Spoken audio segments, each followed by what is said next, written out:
Alright, man, I came in here, and I'm not over here, and I'm not over there, and I'm not up here, and I'm not down here. As you can see, I am clearly chaotically neutral. This is right, motherfucker, chaotic neutral. Coming up next, Too Late. It's too fucking late. Def Leppard, Too Late for Love, homage from the leopard that is deaf. But this leopard has got ears. On UGH 75. Somewhere in the distance, I hear a bell ring. The darkness of the underground spawns a different type of thing. And the haters up the street, they hide their heads in fright, 'cause there's thousands of us waiting when they turn out the lights, and it's too late. Too late. Too late. Too late. Too late for love when you're hustling the underground. The rhythms and the rhymes come together, making perfect sound. You feel it in your bones as it rocks you to the core. Try to walk away, it keeps you coming back for more. Dreams turn to ashes and relationships to mud. Infection runs deep, inhabiting your blood. No way to resist the call, no matter how you try. The siren song so beautiful, it makes you wanna cry. Horrorcore, old school, trap metal, acid rap, hair metal, hip hop, mash up where it's at. Deaf like a leopard, moss or jam, juggalo or not. Down here we're all fam, swimming with the sharks, never backing down. Always bringing dope shit when we come into your town. Open up your mind to the chaos that we sell. Let the music take you back from your own private hell. Every minute, every day, it courses faster through your veins. Hungry like an earworm, it burrows deep into your brain. Takes you to a safe place from the torture and the pain. With this cathartic scene, you know we fucking go insane. Music is a lifeblood, we take it sacred as a wife. Doesn't matter what coast, psychopath, ninja, tribe, all 7 continents. We love the edge of a knife. There's no escaping once you're down, you're underground for life.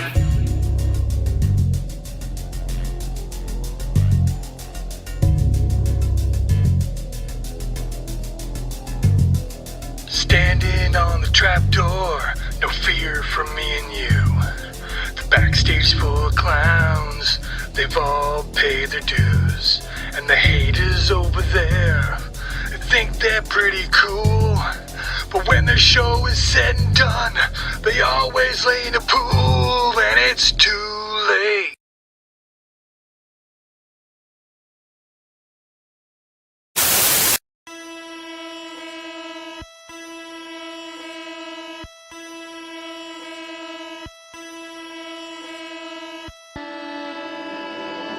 Long boy style.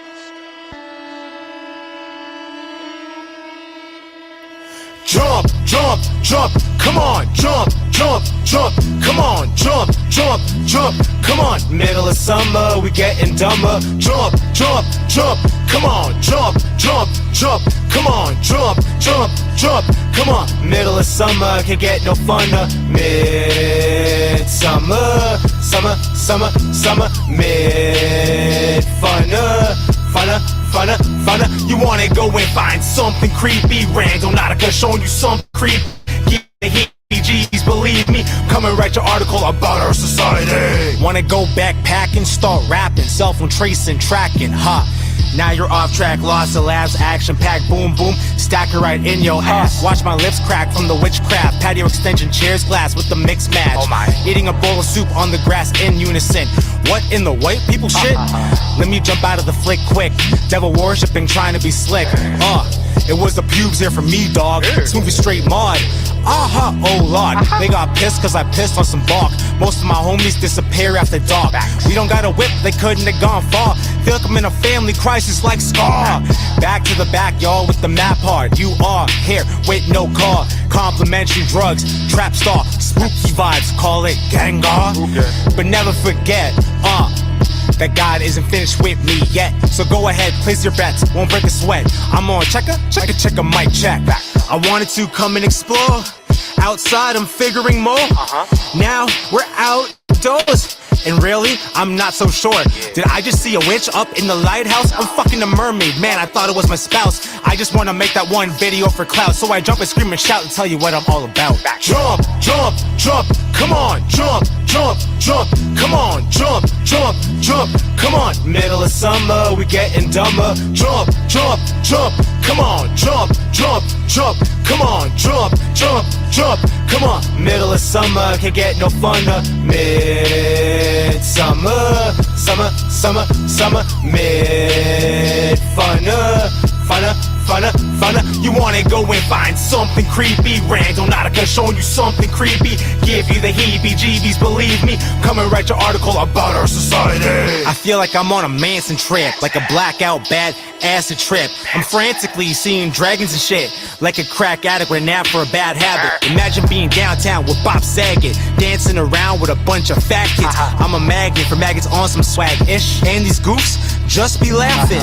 I'm on that shroom trip, doom ship, longest day of the year, called summer solstice. One with the elements, get it poppin'. Yeah, controversy, a trending topic. Old folks jumping off cliffs, kill their corpse. Seems to be something that this village supports. The myths I'll go to do my report. It's so crazy, it won't hold up in court.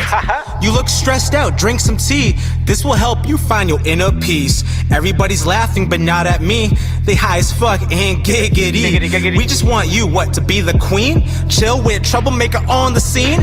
This is his Halloween Volume 3. Spread the message, it's hereditary. I'll even throw on an outfit and dance. Do some funky drugs, yeah, shake my ass.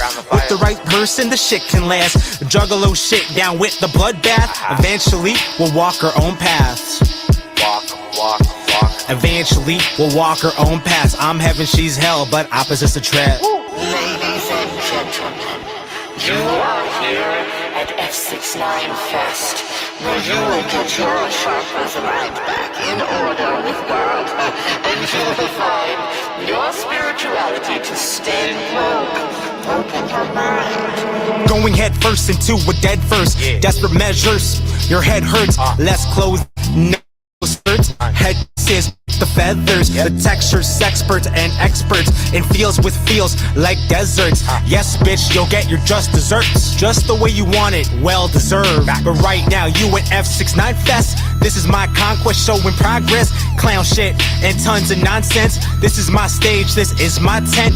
If you don't like it, get bent. Said if you don't like it, get bent.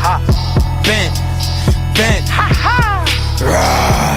All my life had to follow rules when hip-hop is the only thing that I do. God bless me as I make these moves. Talented artist in the group. All my life had to follow rules. Hip-hop is the only thing that I do. God bless me as I make these moves. Talented artist in the group. Jump, jump, jump, let's go.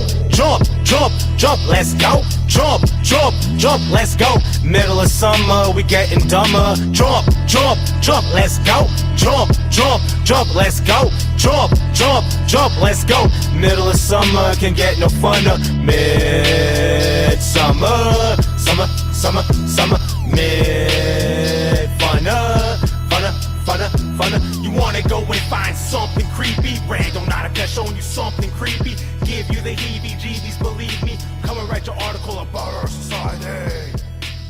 Society.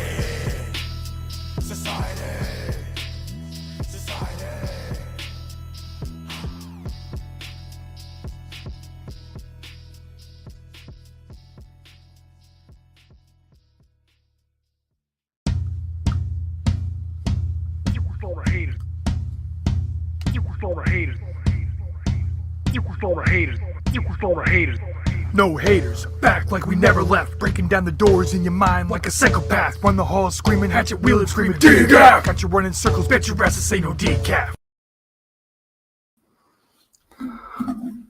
Fuck yeah, whoa. What's going on, everybody? Back once again for another episode of No Haters, exploration into the underground. I gotta just take these fucking things off. I mean, I can kind of see. I do that every time and I get glare and it fucks with me because my eyes look really weird. Anyway, so lots and lots of shit going on. Got an awesome guest. I'll get him in here in a few minutes. Troublemaker is sitting backstage right now, hanging out with his cool ass shades and face paint. And yeah, he's ready to go. That's fucking awesome. Talented motherfucker right there. We've been talking to him for a while. Trying to get him on here was actually a reschedule. This is the one that went down because of the storms here that, I don't know, we're not even going to talk about it. Mother Nature, I love her dearly, but she's a bitch. And she knows it, and she's proud of it. But anyway, so lots of shit going on. The UGH 75 discs got out this week and the end of last week, I think.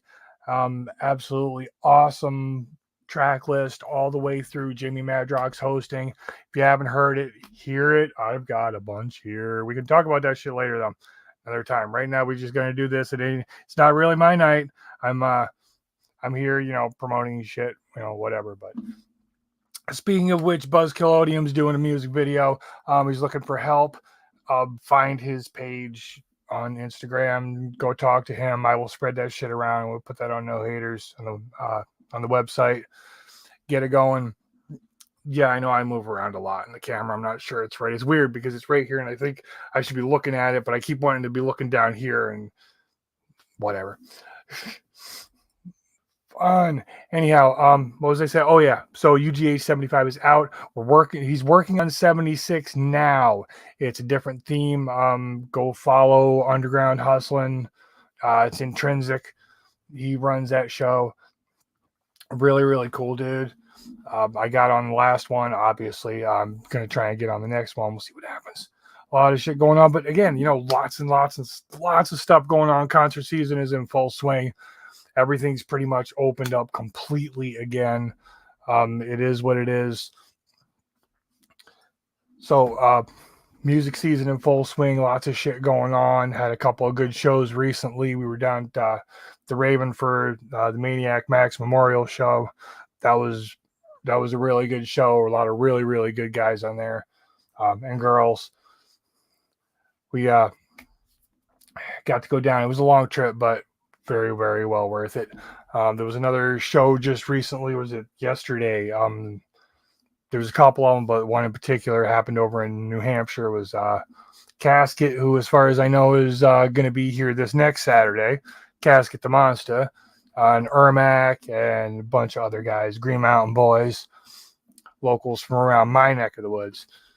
I think at least one of them lives right here in Rutland. Maybe all of them. I'm not sure, but. Anyway, I'm just kind of babbling now. Lots of shows going on. Got the Las Vegas show, the Crazy Clown show, the end of October. I'll start promoting that more. I'm sure you've seen it around if you're on Instagram. If you haven't, go check shit out. It's all over the place. I'm working on clips and videos and the footage from the last show. I'm going to try and get it out there soon. We're not even going to go there. I like putting too much on my plate. That's just kind of what happens. I put it all on my head. See how many hats I can wear. It makes me happy. I don't know why, but it is what it is. And I love it because it's for the underground. It's this movement. It's this thing that we're doing. And all of us are doing it. And all of us are a part of it. It's a family thing. And that's just the way it's got to be. So we do what we do for the underground. We do what we do for the family. But y'all know that if you're watching this, don't you? Preaching the converted. All right, so do I have anything else to run in my mouth about right now? Keep your eyes peeled. I've been really quiet. Yeah, there's a good one. An apology to everybody. I've been really quiet the last few weeks.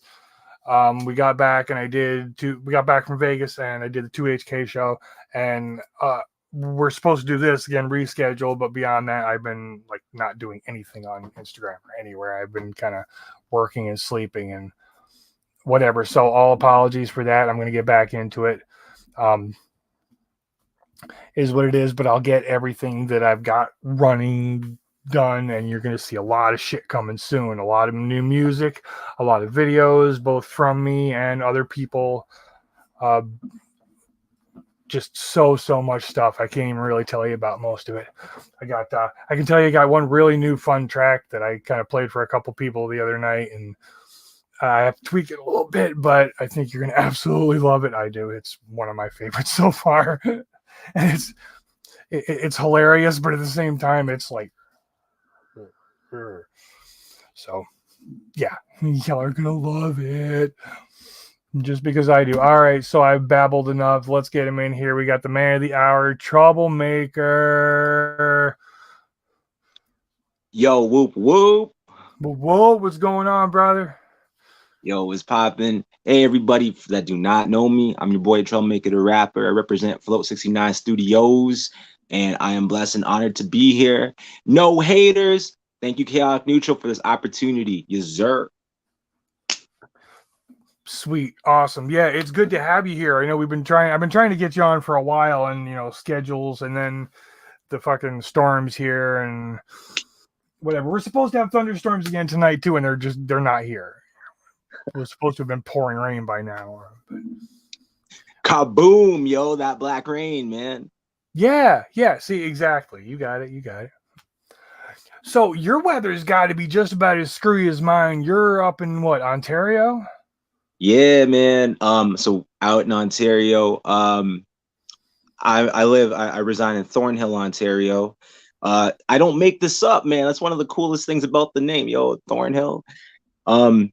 And so, yeah, it's interesting out here because right now, a few weeks ago, I think there was a storm that moved in from Chicago and it messed everything up where I live. You know what I'm saying? So it was like my entire building did not have power.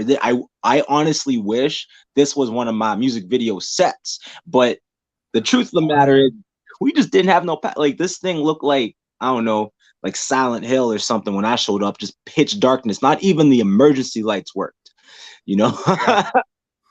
That's fucking rough. Mm-hmm. So that was around the same time that I did, a trip to Niagara Falls and Buffalo, and I was trying to see if maybe I can come through. So the Saturday night we didn't have power. I went to Tim Hortons. We played like roulette, man. There was like so many people with no power, but Tim Hortons had power.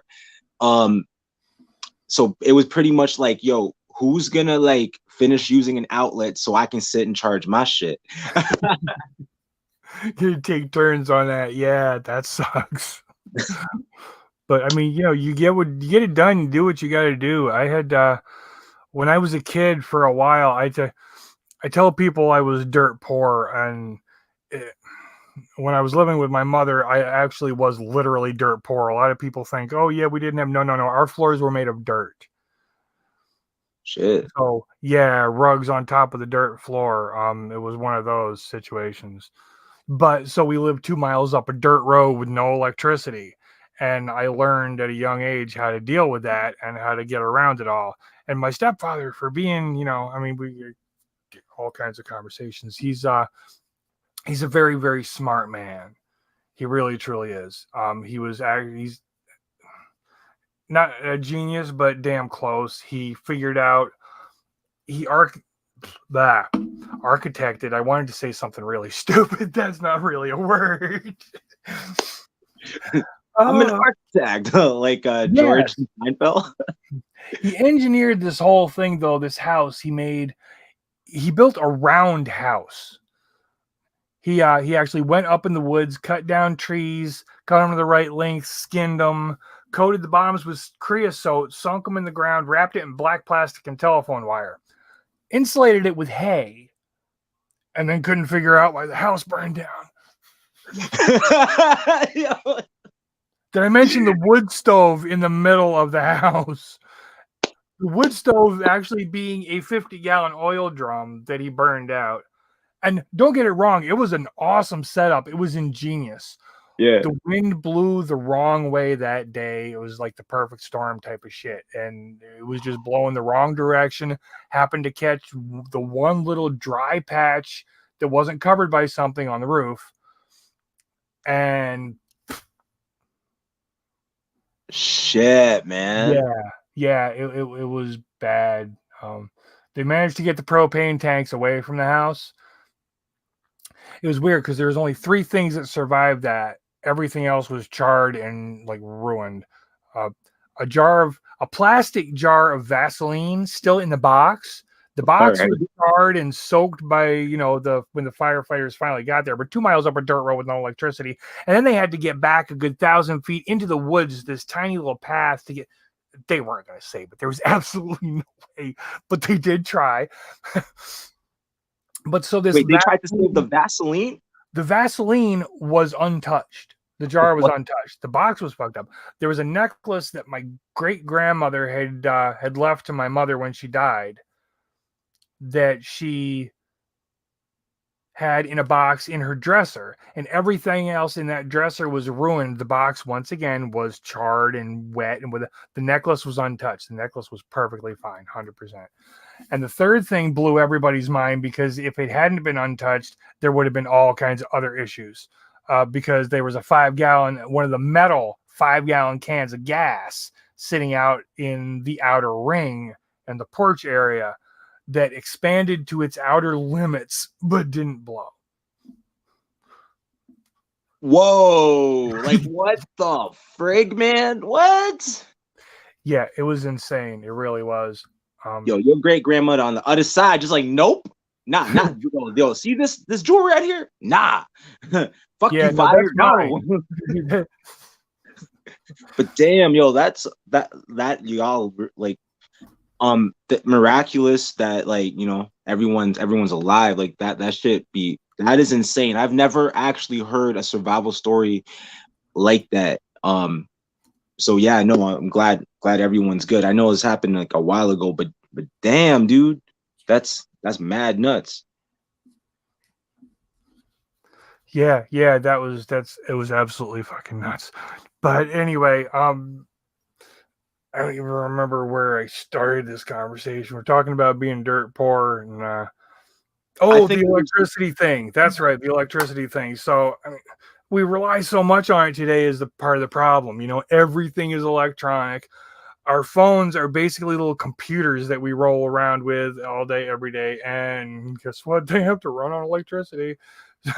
So if your power dies and you don't have a backup battery, you better hope you can find an outlet somewhere pretty quick. Yeah, you know, I was talking to my homegirl, Linny, and you know, she was telling me about solar powered chargers or something like that. Like, so these things are just they get zooped up with sun, and then they're able to charge your like devices and radio and stuff like that. So like she's got a bug out bag. She's ready for the apocalypse. Like she's prepared for all this, you know. I understand. Like honestly, like I'm like, man, that blackout humbled me a ton, because I'm like, I can't. Like I am so accustomed to walking in the house, turning the light on, yo, like being able to make a coffee and warm. You know, I went to warm up a hot dog the next morning, no microwave. You know, like uh obviously I couldn't keep the phone charged, so like there was no playing on TikTok before I went to bed. There was just like, I'm just you know, I'm just gonna leave the phone here because I don't know how long this is gonna be gone for. And yeah, it humbled me a lot. I'm like, the things that I'm normally accustomed to, and like take it in, because like I had like flashbacks of like when I would you know, like when my younger days, when I would come home just like completely stoned, and I was, you know, just like turn the TV on, get cold water from the fridge, whatever, you know, like everything was there. I never had to worry about nothing. And it's just like, man, We take all like that shit for granted. yeah, literally, like I was mad humbled by and you know, it eased my brain too, because this whole like running this hip hop career and whatnot, you know, it's just like it keeps your brain running at 1,000,000 miles a minute. Like, yo, should I upload something? Should I not? Should I caption this? Should I, like, what the fuck? Like, it's just like I can't do much of that right now, because I don't know if I'm gonna have a phone, how long the phone's gonna be with this power and whatever. Like I can't go to Tim Hortons every day. So I'm grateful that it came back, you know, after like it was gone for a day. But other people in Ontario, they didn't have power for like a week. You know, I don't know how the hell they, you know, I don't know, man. It's like that would have drove me bonkers. The most I've ever gone without power is at least 2 days. 2 days, you know, and that was when I was younger. You got to remember that big explosion that happened somewhere in the States, what I think in the States, and it affected Canada and the USA, a big blackout, like 2003 or something. Like, I honestly don't remember anything like that. a lot of shit. It's weird. A lot of shit we don't even get up here. A lot of shit like that doesn't happen, or it hits us worse just because of where we are nestled up here. And basically, we're a bunch of ski resorts is basically all Vermont is, honestly. Okay, okay. I tell people Rutland, like, yeah,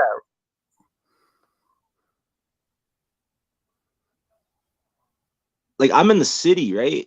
And so it's like I'm just so used to like I'm so used to power and lights and electricity and driving at night, driving at day, seeing the nights of skylights from the clubs, whatever. Like I'm like that's just normal to me. And it's just like when we lost that power, that I remember where I was. Like, so I was home alone, my mom was at work, and I'm watching BET, and I forget the music video, but there's like this hot chick just shaking her booty, and then the power cut. I'm like, what? I'm like, what? Like, what the hell? Now it was a weird blackout too, because like the power cut, but like the TV stations, they all just went white noise. Like I could still play something on the VCR. Yeah, so like my mom and I that night, like we watched a bunch of like VHS tapes and stuff, like Crouching Tiger, Hidden Dragon, and whatnot. Yeah. Yeah, that's kind of old school. Yeah, man. It's VHS is the shit, man. It was the problem with that, like cassette tapes, is it's really easy to wear them out, and all it takes is a good strong magnet to fuck it all up. It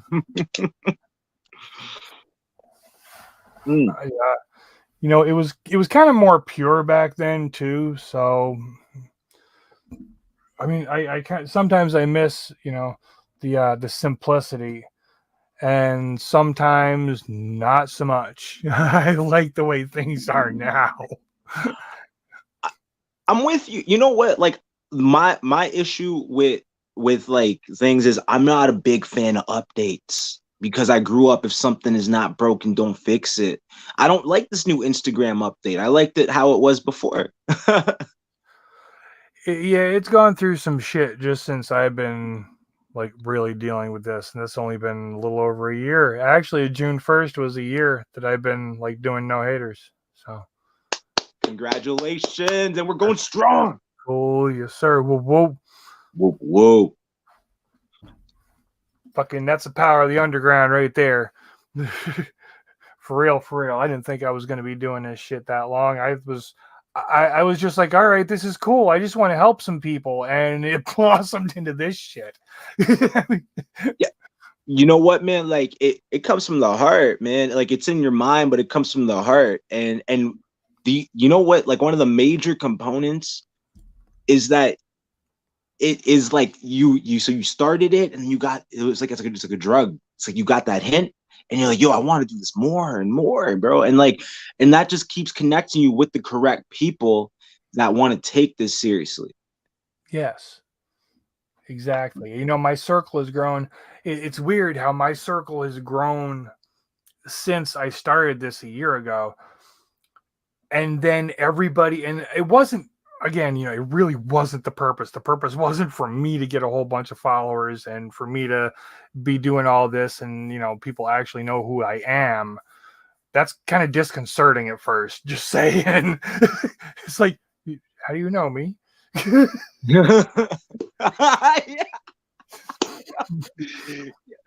Yo, you mentioned magnets before. Okay, like, not even trying to hit the puns there, but you mentioned magnets before, and it's just like opposites attract, man. So like you magnetize, like the crazy people that are going to come towards you because you're allowing yourself to have this outlet, and again, it's just like I feel that too, because like back in the day, I have another YouTube channel called Insanity Family 13, and we was dedicated to going to local shows and then connecting with artists that we just really liked, and then trying to just get them and like lock down interviews with them, and like before you can even go live. I don't even know if you could have gone live on YouTube back then, but yeah, like that was like the thing. And then, you know, some time passed, you know, like people went different paths and stuff. Like like we're still tight, but like not what it was, you know. It was just some time passed, people chose different paths. And I was just like, yo, like I'm either going to dedicate myself to making my own music, or I'm going to continue the path of doing reviews and all this stuff. And it's just, at the end of the day, it's just like I kind of felt like some of the energy was when it bounced off my friend, you know what I mean? And sometimes they didn't have that same feeling, like that lightning in the bottle. And so it's just like, it's hard to bounce off the energy to do all of this for everyone else, because, you know, they're just, their mindset's not there right now. And so it's just like, all right, like I'm gonna go after my music and I'm gonna chase this dream. Yeah. Yeah, that's absolutely it too. So, oh man, we could go off on so many tangents just there. That's like a bottleneck thing. I have so many opinions. I've been around long enough that I have so many opinions, and some of them aren't good. Some of them are probably better kept to myself. And it's not even that. It's more just I will drone on for hours sometimes. Yeah. It's what it is. But anyway, so here's a question, because we kind of have to do some sort of an interview-ish, you know, thing here. Ontario, this is probably going to sound absolutely stupid because I wasn't raised in, you know, because it's not like it's a different country, but it is a different country, and I don't know how much different things are than there, especially in the music scene, in the underground scene. Is it harder to find the underground scene there than it is down here? Yeah.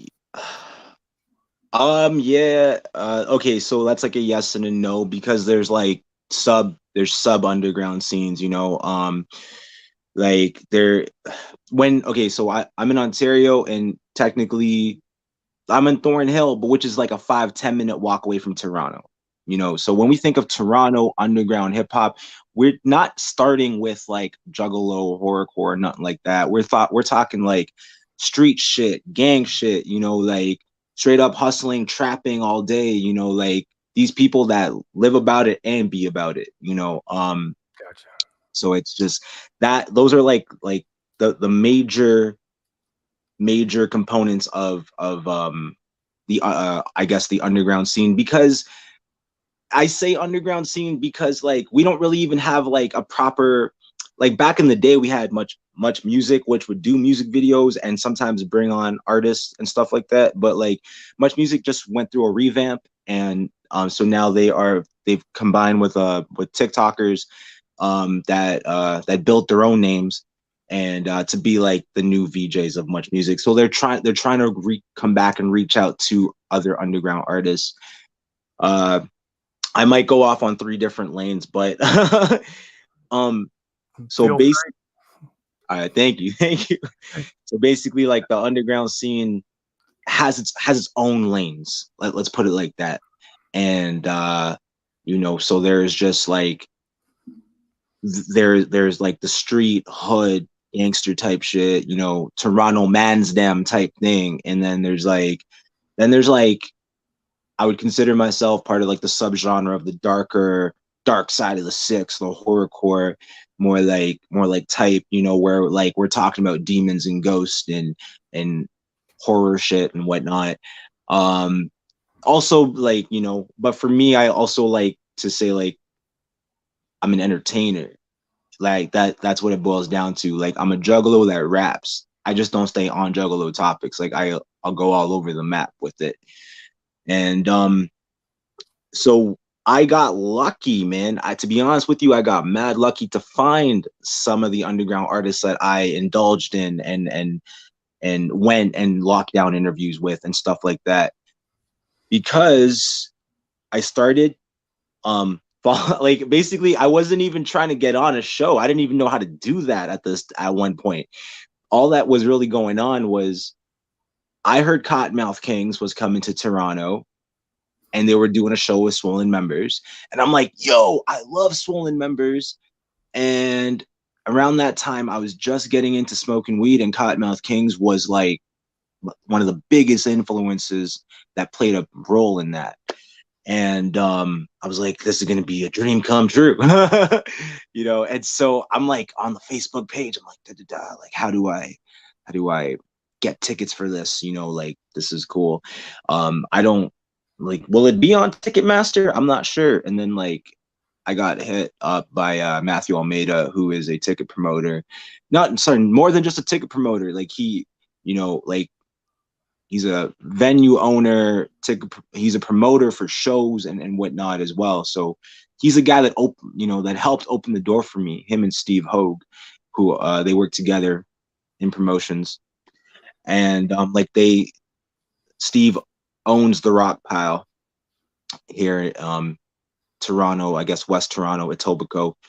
And yeah, it was a conversation went like this, and I probably like went all over the place. Sorry if I confused anyone watching. Hey, do you want to help sell tickets to this show? And I'm like, what? Well, this is like 3:00 in the morning. I'm like, yo, who's trying to play me right now? Right? I'm like, me? Right. Like, what? I was like, yeah, sure. Can I get in for free then? You know what I'm saying? Like, if I help sell tickets, like, and I was like, wait a minute, yo, can I get like a 15-minute spot on the show? And then it was like, have you done shows before? You know what I'm saying? Like, have you done stuff? So I sent stuff I did at school. Like, here's a live performance shot at me at school. They're like, all right, man. Yeah, like, we'll put you on as an opener and yeah, help chop these tickets, you know? And I was like, whoa. I was like, man, I don't know how to say it. It's just me, you know, like believing in my dream, and, you know, God bless, like, boom, like opportunities land in my lap. And then, you know, opportunity can land in your lap. However, I think it was my professionalism of not bullshitting them.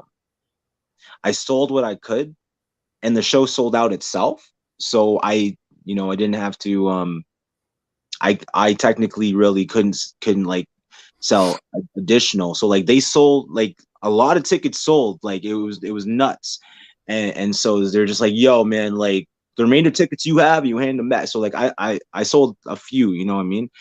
And yeah, like they, you know, Matthew was saying it to me, I'm lucky to be on this show. You know what I mean? Because the show changed. Cottonmouth Kings, they couldn't come anymore. So it changed. Lakota Nostra showed up instead. And he was like, yeah, Lakoka's coming, not Cottonmouth anymore. You still want to be on the show? I'm like, yeah, I would still like to be on the show because I know another group called So Sick Social Club, and I'm a fan of them, and I would love to be on the same show as them. And obviously I love Swollen Members too. And yeah, so no, I get, pardon? It was just too easy. It's all. Would have been an honorless kill. I was fucking with you. Oh, You come in front of me and say something like, I love Swollen Members, it's just going to go badly. oh yeah? Okay. Well, so like, well, you know, growing, like, I guess we can get into that topic a little later, but like, just quick note on that. Like, growing up, they were the alternate hip hop for me that I saw on Much Music.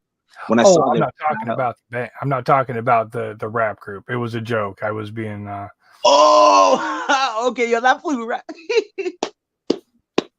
Ding, my bad. It's all good. It just makes it more entertaining, that's all. Nice one. No, my bad. It's all love, brother. I'm full of that's what she says, you know, so. Nice. Okay. I see the game you playing.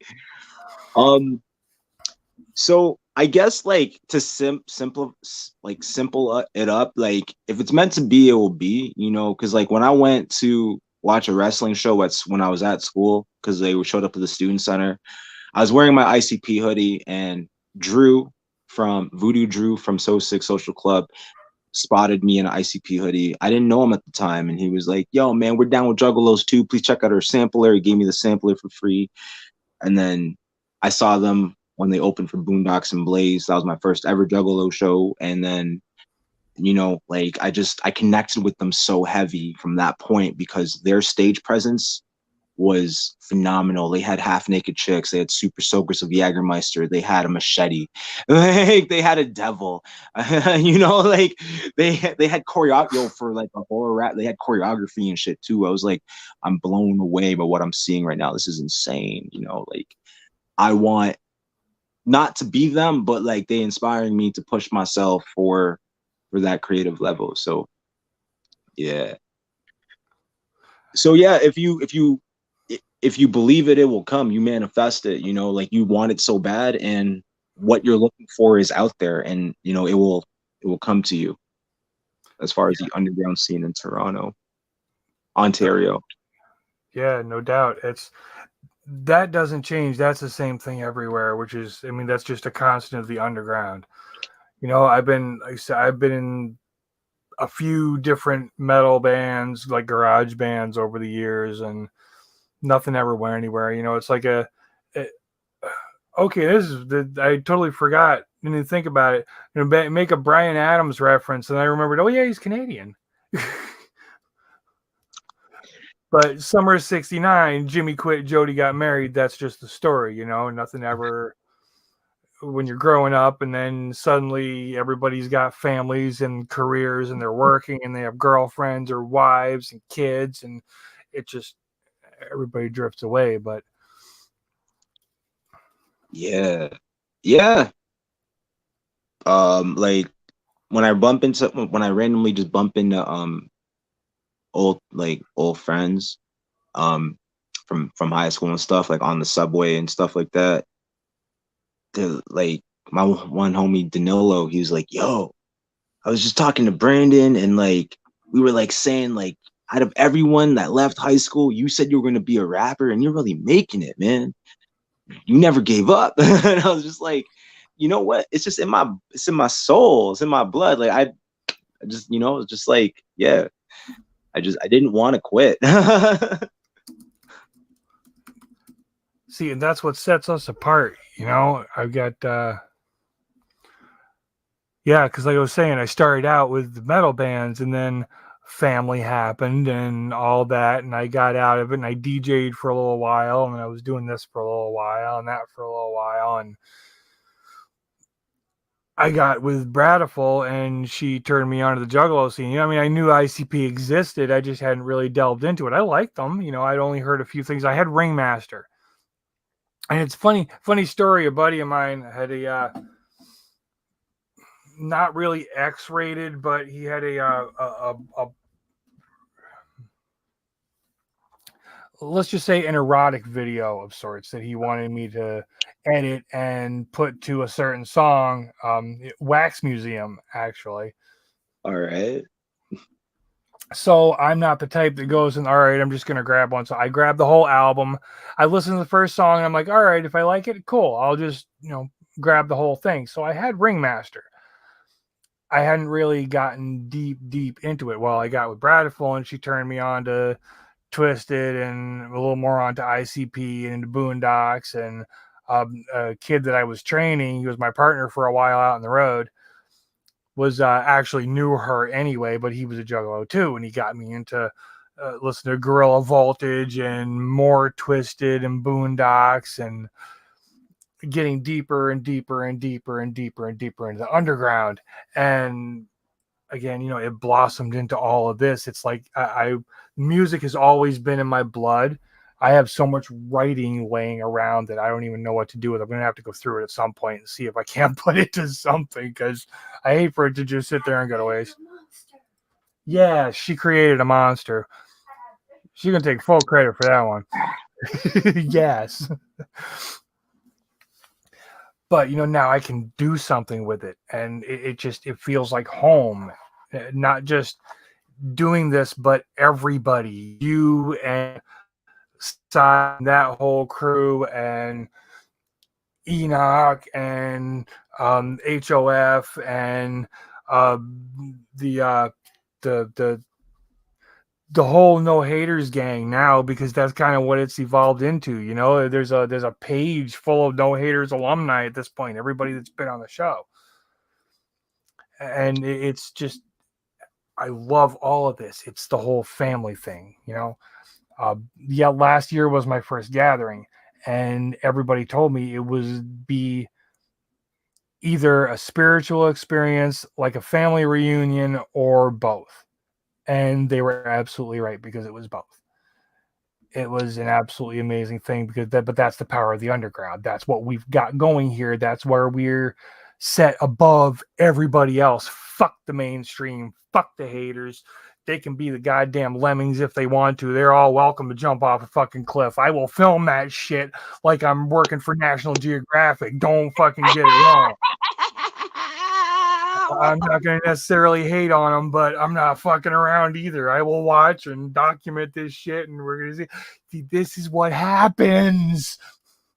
This is why we fucking stick together. We're not at each other's throats and all about who's got more money and who's making. No, even the top dogs, ICP and Twisted, in one form or another, in one way or another, look out for the little guys. Look out for those of us who are, the smaller fish in this big ass fucking pond.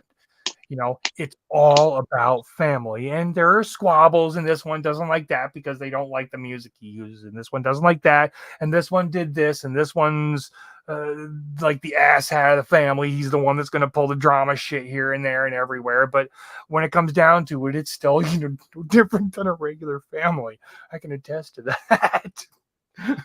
Oh man, I hear you so much, man. Like when me and my homie DJ Danzo, when we went to our first ever Juggalo show, like it was lined up perfectly. It was like the first ever Family Day holiday in Canada, and that Sunday before Family Day, Boondocks and Blaze came to Toronto, and me and Dan, we were like geeking out. We're like, oh my goodness, what? Like, we can't wait. Like, this is nuts. Like, we had no idea like how we were ever going to see these guys in concert or nothing. Because like when we beamed right into the to the scene like together, and it became a major impact and part of our lives. It was like near the end of high school and stuff like that. So it was like we were just copping some CDs here and there, and like still CD Walkman. I would be pacing back and forth. Pumpkinhead was one of my first albums I ever picked up, and I was evolving, like listening to this stuff. I was like, I was listening to like, she likes awake for days, suffering in misery. I had like a whole music video in my head about how Boondocks would be, and I didn't know how to say his name at first. I was calling him Boondocks. Oh, shit. Some of them, sometimes it's hard to tell. I've had to ask a lot of people, all right, is this how you say that? Like with that track earlier, I had to make sure it was pronounced the same way. Yeah. Just like the English spelling or something. Yeah, exactly. And so the reason I called them Boondocks was because like this random kid in one of my classes knew exactly what I was talking about, but I guess to the point where he also just called them Boondocks and just got me on the tip of calling this guy Boondocks, and so. Oh no, you were misled. So something like that. But the point is, when we went to that show, there was like no judgment. Like I could talk about I like Justin Bieber and people be like, that's cool, you know what I'm saying? Like there was like no hate. It was just like, it was all love. Like you could say the silliest shit, most random shit. People are just honestly there for each other and to have a good time. You know what I'm saying? Like, yeah, like there wasn't like a big issue about anything really. It was so phenomenal. The magic, like everything that you spoke about, like everything that everyone says, yo, it's like a homecoming. It's like you found your people. It's just like we felt that. We're like, whoa, dude, like we never felt like that. Cause like other than that, like for me, I'll speak just for me at this moment. because he went with me, but I had not been to a show where I personally started ingesting the artist.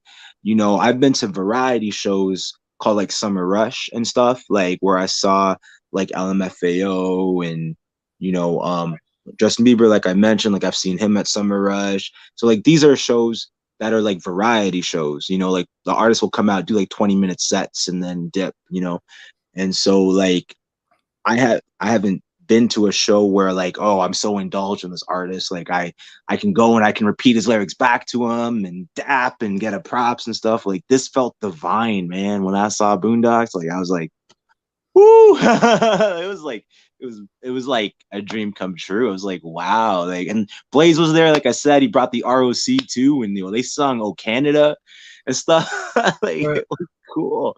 So I was saying, I'm like, yo, man, the first ever Family Day weekend, and I get to spend it with my Juggalo family right before Family Day. You know what I'm saying? Like, I'm like, right. Talk about magic. Yeah, no fucking doubt. Okay, so there's other things I want to touch on. If you're good with that, sir. It's actually a little fucking warm in here. I keep forgetting it's getting to be summertime. I need to do something about getting another air conditioner. I was died. Yeah. Yeah, the AC in the building don't even work right now. We still got windows cracked open a little bit and stuff. I would rather have the windows and a fan on me, but unfortunately a fan is kind of counterproductive when you got a microphone right here. Yeah. It's one of those issues. I remember. Anyway, yeah, all apologies. I'm a little sweaty. I'm a little kind of cross-eyed from it's kind of warm in here. No worries. I'm sweaty as a mofo too, man. Like I'm putting sweat through this shirt right now. Like I don't feel quite so bad then. All right, so I ask everybody one question every episode. I'm gonna. Yeah, I know, but the noise. Yeah, so you can hear everything. Trust me. Found that out the hard way. Not trying to repeat that experiment. Didn't go well. Anyway, what was I saying? Oh, one question, everybody. Oh yeah, one question I ask everybody. I'm going to work on another one. I want have something else. I want to like something like kind of fun, but this I ask everybody about origin story for their name. All right, man. So check. Yeah, I know it's a deep one. It's hard hitting. You just go. Okay, so check it out. It's so pretty much. This is how it came to be. So my first rap name, I went through a few different names, right? And so like it was so funny, man. Like I just went by Daniel. I guess at first, and then like, but no, it's just honestly like my actual name is sick. Yo, Daniel Saw, like, bro, like that sounds horror right there. Like, right. But so basically, when I was in like grade 6, 7, or 8, one of those things, I was known as 10 Cent. Okay. Yo, 10 Cent, and because you can only understand 10% of what I was saying because I was rapping so fast, it sounded like gibberish. Because I was being these random freestyle battles and shit. Like 8 Mile was hot back then, and so like we would just be on the playground just freestyle battling and shit. So that was a thing. And then so after 10 Cent, my uncle, so it was shortly after that too. My uncle, who's my Uncle Danny, he always called me Dan the Man growing up. So I went by DTM, Dan the Man. I went by that for years. Then I did a show one time a small little show I put together. The bartender was not happy with it, but and so basically my cousin, he came through and he was like, man, you should switch up your name because you like the style you're portraying and stuff. Like there's a lot more to it than Dan the Man, like you should go by Freak Show or something. And I was like, I tried Freak Show. It really did not stick, man. Maybe I didn't give it enough time, but it did not stick. So, so that's scaling around I don't know. Like those are a few different names scaling around, like from grade 6 to about whenever that was. So maybe like 2014, 15 or something. Yeah. So where Troublemaker came from, Troublemaker was invented already a while back in maybe 2001. And it's from the Nintendo 64 WrestleMania 2000 game. He's a created character, and he's a cross between Stone Cold Steve Austin and the Ministry of Darkness Undertaker. And so, growing up, like I'm raised Christian. I believe in God, and I was raised with like some of these things you cannot say, like morals and whatnot. And so like I'm watching WWF, and I'm like, whoa, they can do that. I was like, yo, like something about opposites attract. I was like, yo, I like this Stone Cold guy. He drinks beer on the job, and he just like beats up people. And yo, Undertaker be sacrificed. Can they legally do that? Like, I probably didn't use the word legal, but I was like, what? I was like, what's happening? Oh yeah. Like, this shaped and warped my mind so much. I'm like, so like when my cousin, I'm an only child, well, not a step, but I have a half sister that I've never met. She got lost in the system somewhere, unfortunately. But hopefully I'll manifest in order to try to somehow gravitate her towards me one day. But yeah, so I'm an only child, so a lot of my stories consist of my cousins. And so I'm there, and when I found out we can create characters, I was like, yo, man, like Troublemaker. Like, that's the name I want to go by. This with the attitude of like DX, like the silliness, the suck it, and whatever. And and I knew that I was too young to drink beer, so I was like, take this in, bro. This is super weird. I knew I was too young to drink beer, so like me and like we would drink root beer a lot. So I'd be like, yo, like coming out, I envisioned in my mind, I'm like, in the future, if I'm a wrestler, I'm gonna spray root beer on my fans. Like I was thinking like when I was like 16 or something, I'm like 8 or 9, whatever, I'd spray root beer on my fans. That's a weird thing to think about, ironically, but it was just in comparison. And then and then I would still want that darkness, of the Undertaker, because it was something I ain't seen before. And I was like, I'm attracted to this weirdness. Like, this is cool. And yeah, so that's where the name came from. So Troublemaker is like this created character who's like the opposite of what, like, Daniel's a law-abiding citizen. Troublemaker just does like stupid shit, and hopefully he doesn't get in trouble. Yeah, right.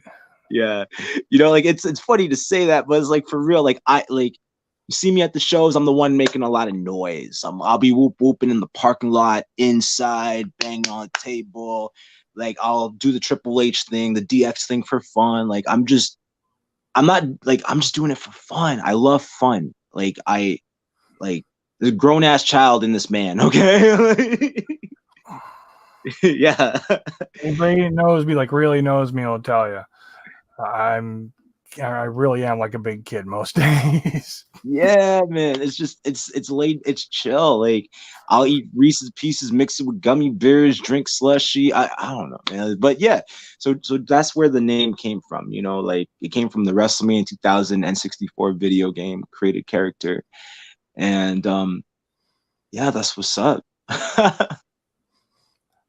Nice, cool. Yeah, I enjoy hearing that because everybody has a unique story. Some of them aren't very long. Some of them are, there's actually like an epic story behind it. So it's really cool to see the variety and see how everybody got their names and the different trains of thought. Some people got them from somebody else. I got my buddy Josh actually is the one that gave me mine long before this, back when he and I were actually part of a metal band, one of those garage bands at one point. It was me on vocals, he played drums, and a buddy of ours, Pat, played guitar. we didn't have a bass player, you know, but whatever. And we only really did one song, and then it kind of. Oh, your origin story was fine, Buzzkill. Don't worry about it, brother. Everybody's was fucking unique, and it was good. It's there's a lot Oh, of. yo, I'm not even I wasn't even looking at any My bad.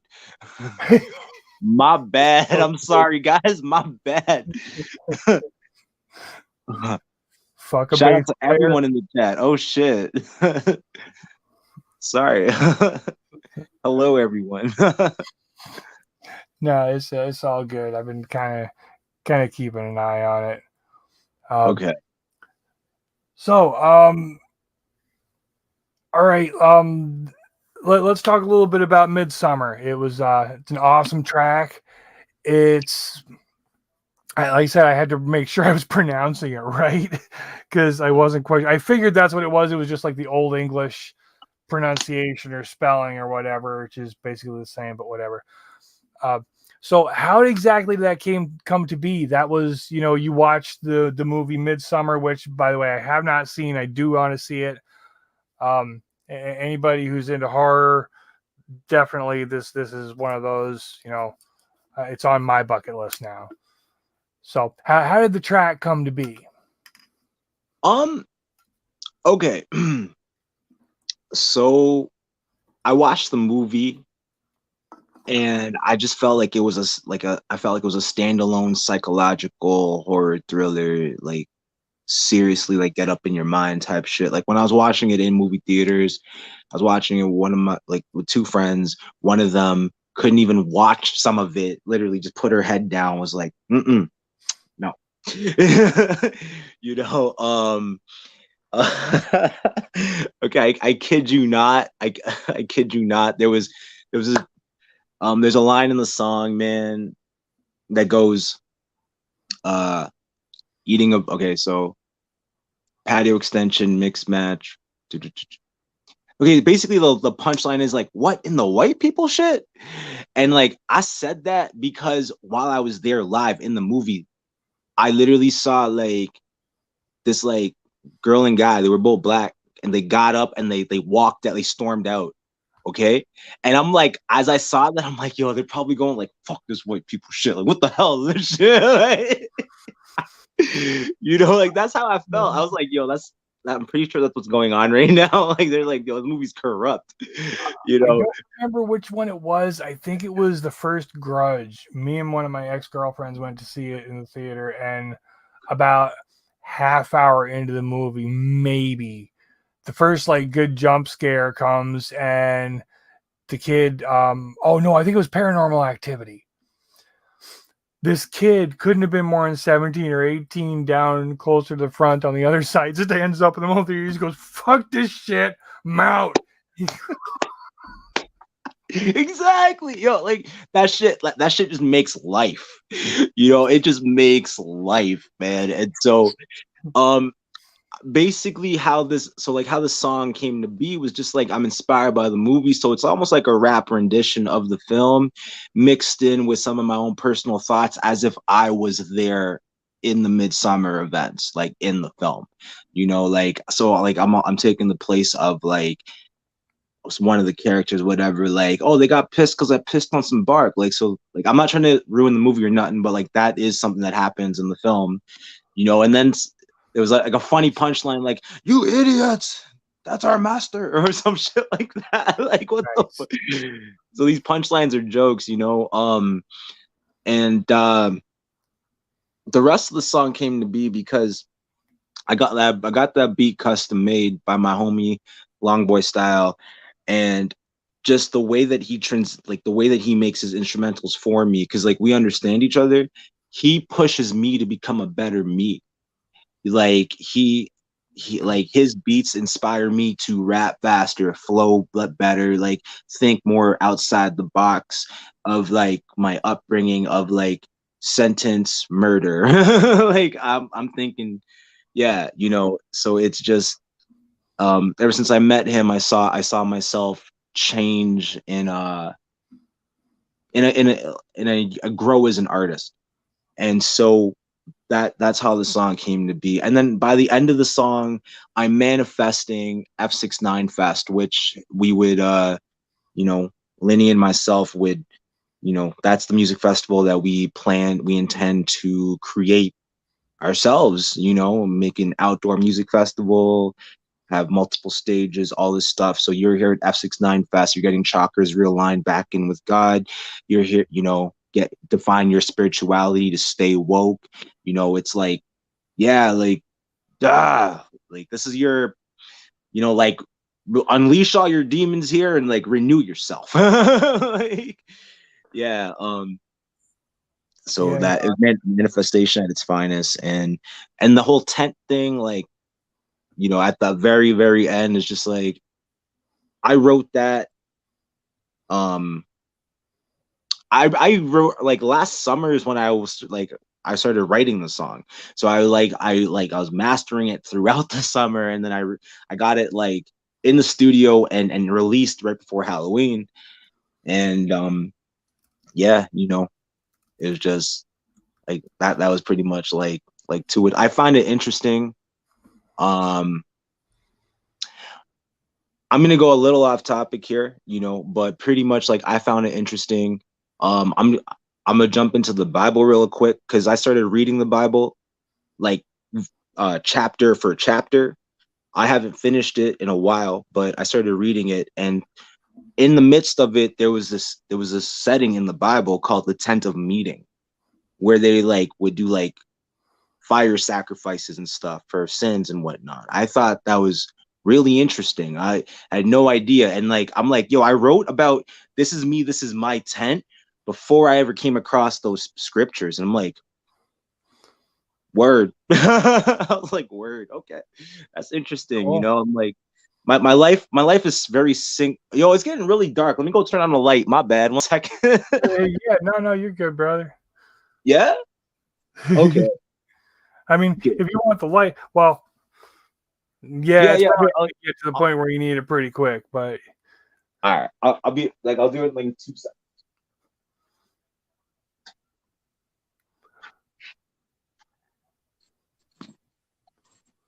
oh yeah, that's right. Your shirt's yellow.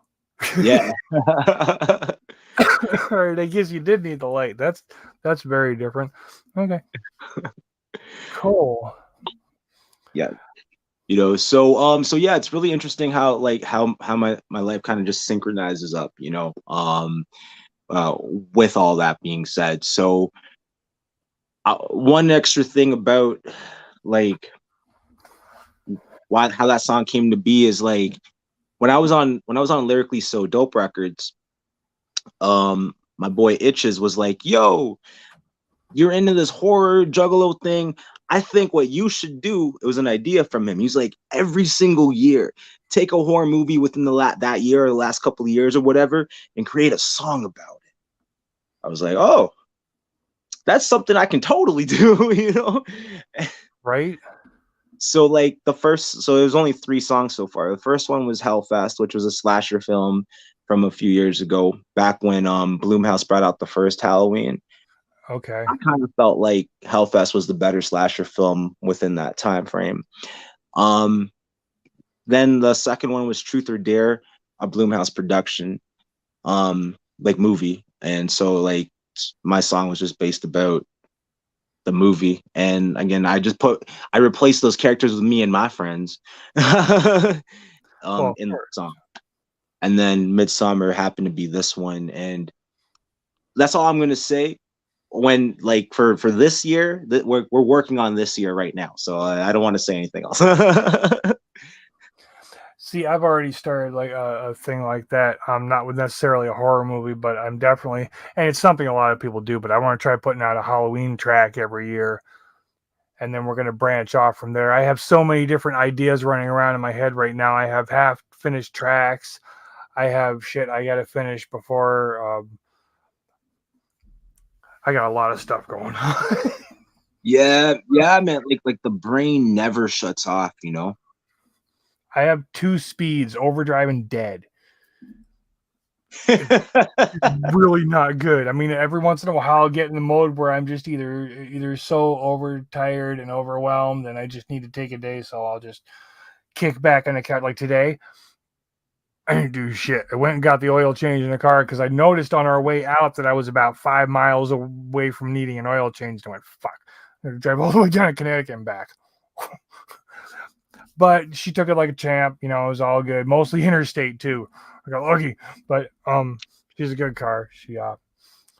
But that's what I did. I did the dishes and I did the oil change, and we walked around for a minute and played with some dinosaurs because there's a new game out there that we've both become, you know, quite fond of. It's like Pokemon Go, but it's a bit different, and it's Jurassic World. It's actually that's gotta be a damn brand new game then, because that Jurassic thing just came out, like the latest film. Well, it's Jurassic World Alive, and it's a lot like that. You got things you can. They have their supply crates instead of Pokestops, and instead of actually catching the Pokemon, you get DNA samples from them with a drone that you shoot darts at them, and differently you have to hit the bullseye. And then you collect more and more dinosaurs. You can fight PvP battles. You can fight in battles, you know, that they have set up here and there if you're good for it. There's a campaign. And you can collect all kinds of. There are dinosaurs. I swore they made the names up and they didn't. Like there's this one. It's a Fukisaurus, Fukuosaurus. Well, I don't remember the exact pronunciation, but it's named after the guy who discovered it. But the way it's written, it's like, and I immediately went, it was a Fukuosaurus. That's my dinosaur. That's my spirit animal. Fuck yeah. That's right, yo. Oh my gosh. I have a question for you. Okay, so if you could, if you could have a dinosaur as a pet, would you? And like, what would you do with it the most? Well, I would definitely want a raptor. There's no question. I would want a velociraptor. They don't get a whole lot bigger than we are, and they're very, very loyal to their pack. But don't look at me crooked, motherfucker. Just don't do it. I'm telling you. You're going to be lunch. No, because like my homegirl Car and myself, like we always talked about like after not the latest Jurassic Park, but the one before it when that came out, we always thought about like how it'd be so cool to have like a couple of dinosaurs, you know, like a pterodactyl or something, just to literally fly us places, and then like the one dinosaur with the long ass stretched neck that we can just ride on the back of and drink Starbucks and chill. Yeah, okay, there you go. Yeah, that'll work. So I'm gonna come chill with you. We're gonna have the only 2 dinosaurs in existence. We're just gonna hang out on yours and chill, and mine'll be mine'll probably be hanging out with us up on top, just kind of chilling. We're gonna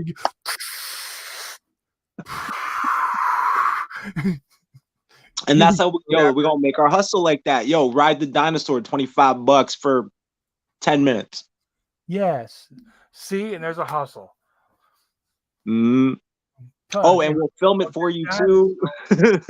Yes. Like, and you'll do the Discovery Channel voice and everything. Shit. The raptors were like the size of turkeys. All right, well, maybe I'm not talking about real ones though. I mean, I don't know. I wasn't there, but I'm talking about like the ones from Jurassic World and whatever. They're like human sized. That's the type of one. I don't want something little. But then again, those are vicious little things. They could take something down like they're like piranhas because they roll in packs. You know what? I kind of think, here's the thing, man. Once like one of the bravest things and most interesting things, it was like 6:30 a.m. one day, and I'm walking up the street. I'm going to work or school or something. I'm walking up the street, and there's a bridge with like a railroad underneath it. I come face to face. So I thought it was like a wolf. I think it was like a coyote or something. I couldn't make it. Probably a coyote, probably a little skinnier than a wolf. Because we don't really have. I haven't seen a wolf. Anyways, I come face to face with it really early in the morning. I'm like, fuck. So I was like, all right. So we walk in. I'm like, you know what, man? Just stay calm. Just be chill. And this thing was so chill too that we just walked by each other. And then within like, I don't know, 0.2 seconds after we walked by, so maybe a little more than that, because like we walk by, I'm uphill, it's downhill a little bit, and then out of nowhere, it just does this like quick run, like right into the like the it goes down to where like the railroads are and just runs into the wild. I was like, Yeah. that was one of the most bravest things I ever had to go through. But I think the calmness, like the animal can sense your fear or your chill. Oh yeah, they can. They can tell. They can usually tell what kind of a person you are too. So, and coyotes are more pack animals because I mean they're canine. They're more. I mean that's not to say they won't tear something apart if they're hungry enough, whatever, on their own. But I think they more tend to, if they're by themselves, it's like a dog. I mean, I don't know that I would just go up and pet him, but I think they're more like a dog. I felt more accomplished just breathing calmly and walking by. Like I don't know if I wanted to pet it unless it started licking me. Like if it goes to bite me and just starts licking, because I'll go like this. Like I don't know what else to do other than be like, oh, fuck, I don't know how my fate's gonna be. I'll go like this, and then if it just starts licking me, I'll be like, oh shit, okay, oh all right, But like we never made it that far, but yeah. Yeah, so we have like foxes and shit like that up here, but we're I don't know. I'm sure they exist. Coyotes and whatever. I haven't ever actually seen one. I've seen bears. I would be more worried about the bobcats, very honestly, because see, here's an interesting little thing. In our world, our domesticated furry friends, other than the ones that very obviously are, like smaller than a cat, most dogs are bigger than your domesticated house cat. But out in the wild, it's just the opposite. The dogs are smaller. They're really not a whole lot different than the size of some of the dogs we have here domesticated.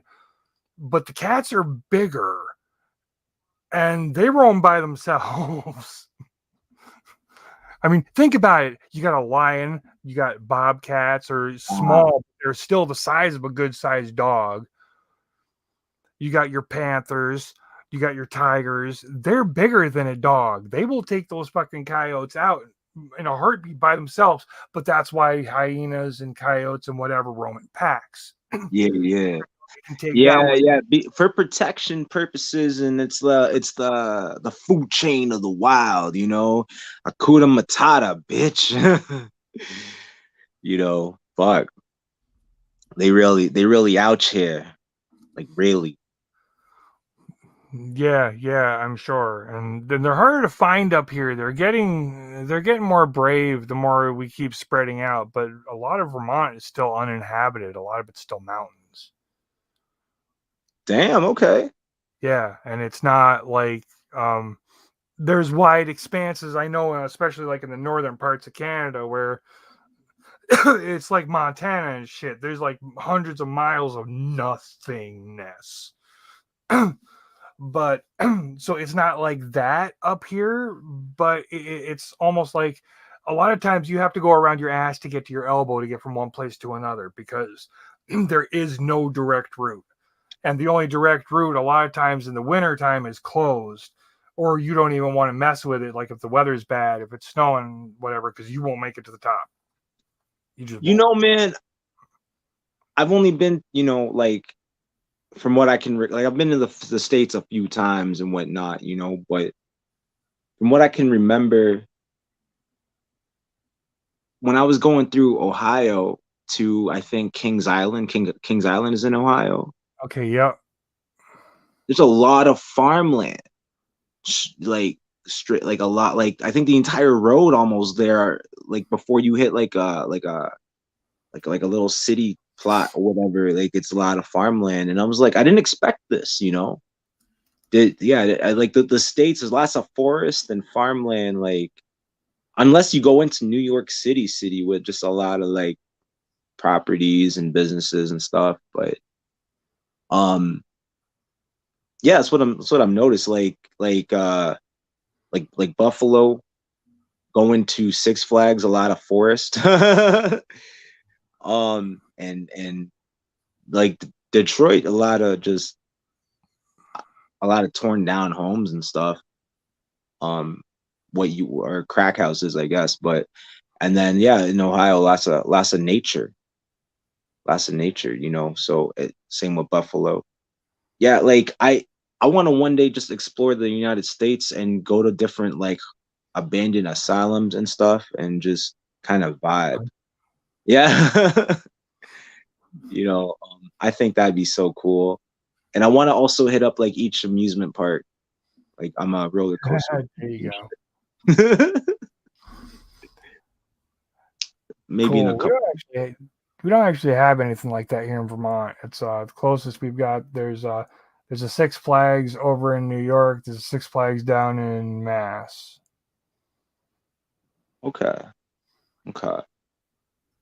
Yeah, it's just in me to do that. Like when I was younger, I was going to Minnesota, and I think we rode through Atlanta, and there was like this amusement park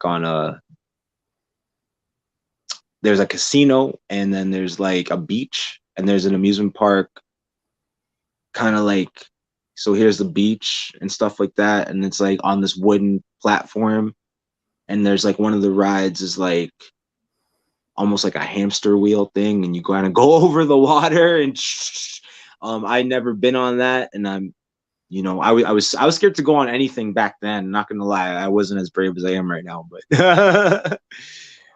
I'm terrified of heights, and when I was a kid, it was bad. I wouldn't. My father managed to get me. I went to Kings Island when I was a kid. I didn't like the roller coasters. He took me on one, and I didn't. It didn't go well. Then he tried to get me go on the Beast, and I just went, nope. Nope. I will sit here and wait for you. Nope. Yo, man, so that Beast at Kings Island, it's not okay. Like I say it now because like I did it the one time, but it's not even that bad, man. Compared to like if you were to come to Canada, like where I live, I'm close to Canada's Wonderland, and if you ever decided to one day go on the wild beasts at Canada's Wonderland, like you'll literally see like the difference between like like the one at Kings Island and the one here. Like the one here is just so rough around the edges, literally. Yeah, well, that was part of the thing about the Beast, but we're talking like 40 years ago. So this is a long time ago. And at that point, if I remember correctly, it was the longest wooden roller coaster, at least in the country, maybe in the world. But again, we're talking 40 years ago. So they've made so many more roller coasters since then. Yeah, most likely. Like I'm not, what is it? I'm only like I'm gonna be 31 at the end of June, so just He's still I didn't. puppy. No, it's okay. I call everybody that. Just Yo, man, the music, honestly, like I say to a lot of people, like a lot of us don't look our age, bro. The music keeps us young, bro. Like it sends good energy through our veins and our blood. Like it's just, we are not meant to age badly. no, exactly. You know, that's part of it. Is, I mean, they say it's all in your mind. It kind of is. Obviously, you know, some of it's in your bones, and your muscles, or what you do to your body. But a lot of it is in your mind, you know. I mean, I can feel shit. The body's gonna break down, but if you fucking stay on it in here and in here, you're golden. Yeah, facts. Like, couldn't have said it better myself. That's what I be telling people. Just um like follow your heart, follow your dream. Like you're gonna be surprised how much mind over like your mentality over the situation is just it makes a huge difference. Um, like how you said earlier, bro. Like you're like, yo, I got so much written material around the house and stuff. Like I was just going through. Like I was talking to my best friend, my sister from another mister, Gabby, the one that did the artwork for the Juggalo cipher. And so I was talking to her the other day, and I spit her some random bars that came to mind. She's like, write that down. Write that. It's like 2 o'clock in the morning. She's like, write that down right now. I was like, okay. I was like, all right. So then I reached for this notebook, and then I was like, oh shit, I gotta find a page that doesn't have shit in it. And then like I started just looking at some of the old work. I'm like, yo, I've been in a good headspace in the last little while that I cannot even read some of the stuff I wrote back then because it will depress me. I don't want to say it out loud. I was in a dark place. I don't feel like that anymore, and so I'm like, sometimes I just want to crumple it up and toss it. It occurred to me the way that I combat that would be it might work for you too, or it might be a tip that might work for someone else watching in the future. But a way that I combat it is when I get into a better headspace after like writing a few different notes down and stuff like that. I can go back and read the depressing stuff after, because like it takes some strong-mindedness to do that. But then I can even spit that, but make it a little lighter, but get the same point across, because I'm not trying to put that negative emotion back into my body again. It's like some shit you don't need. Yeah, most definitely. That's Yeah. I've gotten to a point where I can look at it now. But a lot of times I look at it and I go, "What in the fuck was I thinking?" Or Mhm. You're like, holy crap, I was so mad at this one and that one, and like it's like it's on the Family Guy. Oh, we weren't supposed to send those letters. oh, Like right, right up. yeah. But Oh, poor Meg. yeah. And there's times when, yeah, you're a puppy too. Fucking tripping there, bragging about how young he is. I want to hear it. I'm fucking with y'all, and y'all know me well enough by now to know that I'm fucking with you. It's all good. I wear these grays like a badge of fucking honor. You can't see them most of the time, but they're there. I've earned that shit. It's the way I look at it. I was finding out like a couple weeks ago, because I was telling Linny, I was like, yo man, like sometimes I got these gray hairs, and then it was just like she was like, yo, she did some research on that. I think she said she did some research. Anyways, the point was the conversation, well, that was left in my brain was sometimes when you have that at a young age is because of the stress you went through. You know what I mean? It's not even like real gray hair, it's like white hair or something like Yeah. yeah, like you can pluck that out, and pluck it out a few more times if it comes back. But when it stops coming back, you changed your path, like, yeah, and it'll come up when it has to, like if it has to, like when it went like at the correct age and shit, just naturally. But yeah, like that losing, like not losing, but like that white hair or whatever, it's just a sign of some stress, and it's normal for anyone to really get that shit. Sometimes, I mean, sometimes it's just weird. Like my ex-wife has had a gray rogue streak right here since she was 12, and Oh. it's just that's why she dyes her hair. Okay. You'd never know because it's like got different shades of blonde and whatever. It's actually naturally about my color or maybe a little bit lighter. One of those, but yeah. But anyway, that's neither here nor there. It's just an example. Gray is just weird. Like right now, I've got, you can't see it obviously because they're red and black, but I have 2 gray streaks in this, one on either side, right in the middle of each side. Oh yeah, no, I guess I kind of see it on the left. Yeah, I kind of see it on the left side, but no, the red side is like it's pretty red. But yeah. You can see it over here if you. I don't know if I can get my camera in there. I don't have the lights on it. You can see it a little bit on the sides. The camera kind of making it look like a light blue. Oh well, there you go. That's even better. We're just gonna do the Marge tonight. Fuck it, Marge Simpson all the way. Not me. Yeah. No, fucking right. Okay, so shit, man, we've been going for a long time. Some of these episodes just end up long. Some of them are short. It's what it is, and I'm gonna have to get up at some point in the morning. But I did have a couple more questions I wanted to ask you. So tell us about F69 Studios.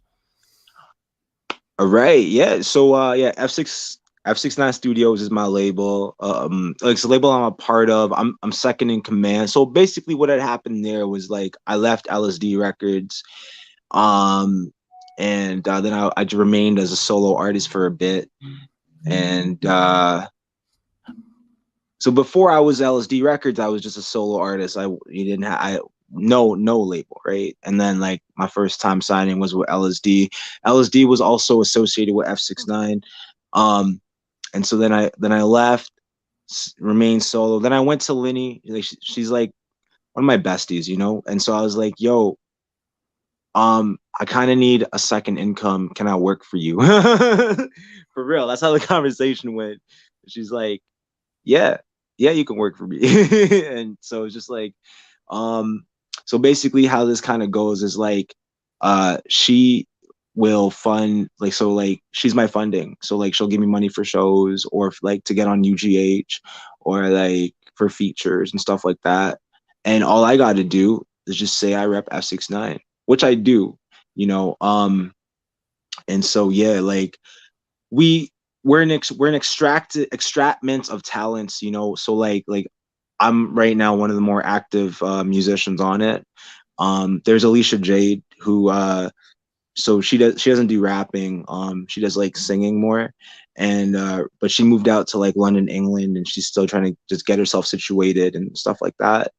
And like Linny also does she does music as well, but her style is more like folk singing and like children's songs and stuff. And so so she's not really pushing that right now. She's just more pushing her tarot readings instead. And she's balling off of that. Like if she goes on TikTok live, that girl walks out with money. Yeah, she's balling off of that. And yeah, basically oh yeah, we why is this slipping my head right now? Nova Kid is like one of our beat makers. He's kind of disappeared. We don't know where he is right now. So yeah. Oh, that's always entertaining. I know, so and that's pretty much it right now. Oh, and then my homeboy Villain, he's not active right now, but like he's on the label. And so yeah, he's just like when he's ready to come back and spit raps, and like we kill it on shows together. Like we are like Dr. Jekyll and Mr. Hyde. Like we got each other's backs, catch each other's breaths, finish each other's sentences, power doubles. Like we work really well together. Like we killed it at the Necro show that we did had we shared the stage with a lot of fellow MCs. But like when we did our song Horror Movies together, we killed that. And we killed it at Twisted on Friday the 13th the same year, which was the same weekend as Necro. We played Twisted at Rockpile East, Twisted in London, Hamilton, Ontario, sorry. So we did that together. We played in St. Cloud Posse in Guelph, Ontario. So he was there for like majority of those shows. And it's just, I so sometimes he just takes breaks and whatnot. And so I didn't choose to stop. Like I just kept going. And so whether on a label or off a label, like Troublemaker, the legacy just continues. I just keep going. Um, now I've solidified myself where I'm like, I'm putting in all this hard work and I'm not done. And then, not by a long shot. And so at one point I wanted to be like, yo, it'd be dope to be signed to this label, that label, next thing, other thing, And I talked to Lenny about it too. Like Lenny knew, like from the time I joined LSD Records, I wanted to join, like, hopefully, they said use us as a stepping stone to get to your next level, So like I wanted to eventually get to when, Psy or whatnot or something like that. Like, and that would still be so dope if I could, like, if I ever got an opportunity to do something like that. I would still want the contract to be on my terms, realistically. Like that. Yeah, like I've gone through so much shit. Like I'm just like, that's like, I would want, like, we're gonna talk business. We're gonna talk business. You know what I'm saying? So it's like, at the end of the day, I see F69, flourishing, and I don't want to leave. I don't plan on leaving. I'm like, I plan to be a lifer here. If by chance something dream come true does come up again, I wouldn't want to go to a different label forever for the rest of my life. I would want to do like some kind of deal where I fulfill a contract and then I go back to F69. Like that's how I would like to live my life. I'm not trying, like, it'd be cool. It would be cool to like randomly hit like this, like Justin Bieber, or I said his name a lot of times. Okay. Also, like, I hope he feels better from this face thing he's got going on. But I'm just talking about his fame stats at the moment. It'd be cool to reach one of those like Eminem, Justin Bieber levels or whatever. But I'm not like, it's not impossible, but it's not necessarily what I even want anymore. I just want to make this my thing where I can make a living off of this, where I can tour, sell merch, and just spend time with homies, going randonauting and ghost adventures and just chill, play games, whatever. Yeah, just play Yu-Gi. I'm a nerd, man. Play Yu-Gi-Oh, Pokemon. Like, yeah. That type of shit, watch Marvel movies, horror movies, like, yeah, I just want to vibe. And just got done watching Moon Knight. Okay, so here's the thing. I'm only watching majority of things that come into cinema right now. Like I don't really have, like, my laptop doesn't work right now. Yeah. And I didn't have access to Disney Plus on top. Like I do have access to it. Not gonna explain how. However, my laptop's so old that I can't even watch it, like Netflix on it properly. Like it just goes zzz, and then it just doesn't work right now. So it doesn't turn on. So, That doesn't help. I used to watch it on my phone just because I didn't have anything else handy to watch it on. I dig. You know what? I watch Tubi on my phone. Okay. I watch Tubi, and so like I just watched the Hip Hop Witch the other day, and it inspired, like, you already know where this is going. Yeah, man, like one day I'm gonna sit down and write a detailed ass track about the Hip Hop Witch or some shit. I've got something like that, guys. It's not really a movie. It's I don't want to say this too loud because I don't want to jinx it. Have you seen on YouTube Suction Cup Man? No. Oh, it's fucking hilarious. There are 4 episodes. If you can find the right one, you get them all 4 run together. It's my son, like a year or 2 ago, showed me the first one. He's like, you got to watch this. And he shows me YouTube stuff. He used to show me YouTube stuff all the time. I'm like, all right, that's kind of cool. That's going to go Twitch. No, he showed me this one. I laughed so hard I almost fell out of the chair. Okay. It's absolutely hilarious. So yeah, look up Suction Cup Man. But so I got to thinking about it the other day. We were off road and we're just kind of sitting there. And I got to thinking, I'm thinking, oh, I know what I can do. So I'm going to put something together and hopefully get dude's blessing to, like post it and whatever. And I mean, obviously he's part of it, but this is what I want to do. I can already see a video and I got the track half laid out in my head. So I want to do a track for Suction Cup, man. And I just think it'll be absolutely, I think it's either going to be the best thing ever or it's going to be a fucking train wreck. But either way, it's going to be hilarious and it's going to be so much fun to do. Yo, you know what? Like, when I hear that, I'm like, even if he doesn't correspond with you, do it anyways. Oh, I'll do it anyway. And YouTube, when I put it on YouTube, they'll automatically flag it. I mean, not necessarily flag it, but they'll like put a thing on it saying, because a lot of the stuff like that track is on YouTube, they're going to flag that for content, which means I can't make any money off it. Not that I'm making any money off it or I give a shit at the moment anyway, but it'll just flag it for content like that. And any money that I would make off of this episode, you will make because that track's on it. And the same thing would happen with his, unless he actually files a copyright claim, in which case I'll have to take it down and whatever. It's funny you say that. I don't know if you're going to get a copyright strike, bro, because Probably not. Publicity for him too. Anybody that pulls that shit when somebody's giving them free publicity, yeah, is an idiot. Well, like here's the thing. So I've watched interviews of like other rappers and stuff. They go, "Yo, man, yeah, like I got a copyright strike on my own shit," and I'm like, I understand that that's a strong possibility. However, with that song that you played at Midsummer, right? I never clicked the make like there's a certain button off DistroKid near the bottom where like you fully own that, and anyone that plays it, you'll make money off. I never hit that button. So like it's uploaded through DistroKid, and I uploaded it onto my own YouTube channel as well. I don't have a copyright strike against myself, so I don't think you're gonna get one. I think you're fine. I got one against myself because I go through CD Baby and I pay for the pro thing just because it's got all the extra trips and triggers and because I own it. Yeah.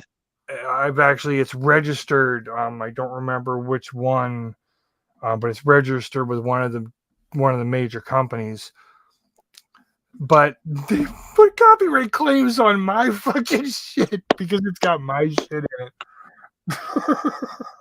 You're just like, fuck you. You're looking in the mirror. You're like, this is your fault. Yes. And I asked them, I was like, all right, I don't understand this. Can you send me? And they're like, well, you don't have enough followers and enough subscriptions right now, enough subscribers to really make money anyway. So don't worry about it. But even so, let them do it because you're still making the money and it's less hassle. Oh. What was that? Okay, that makes sense. What?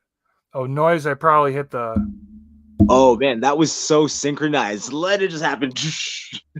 Yeah. Okay. I hit the filter, the pop filter. Okay. Because that's my.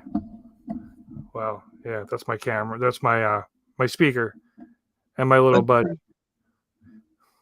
Okay. No, that was amazing. Like synchronicity. Like it's impeccable.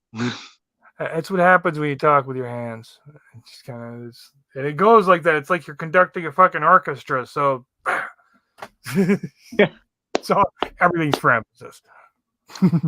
No, like that's right. Freaking, I meant like, so you talk with your hands a lot too, right? Like when I was in high school, like my teacher was like, "Why do you do this?" I'm like, that's just how I talk. Like for emphasis. That's yeah.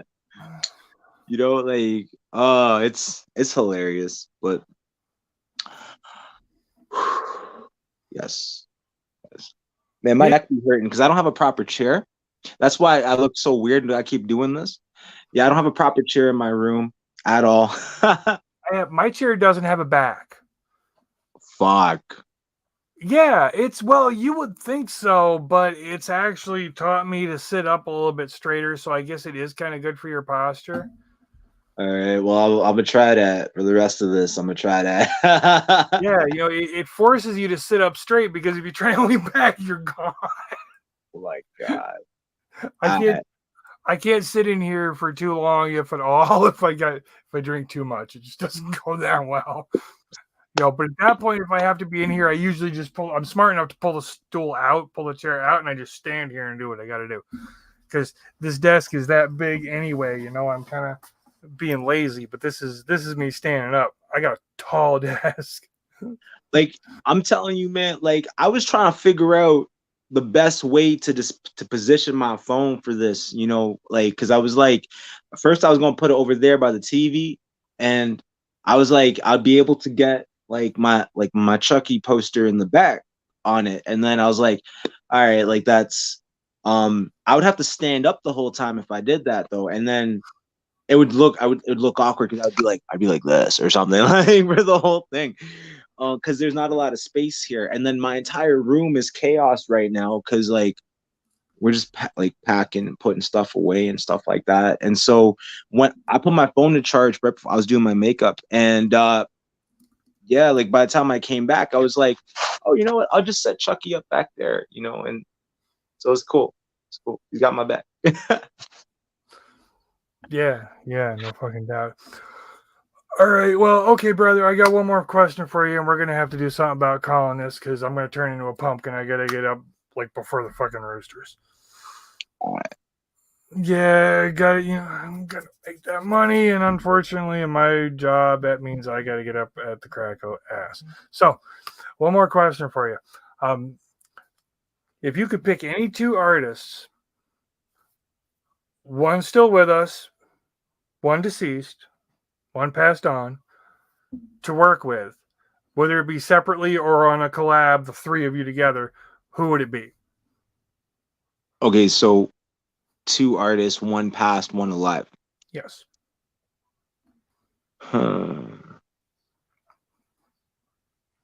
Yo, man, I would Michael Jackson and Eminem. Cool. Good choice.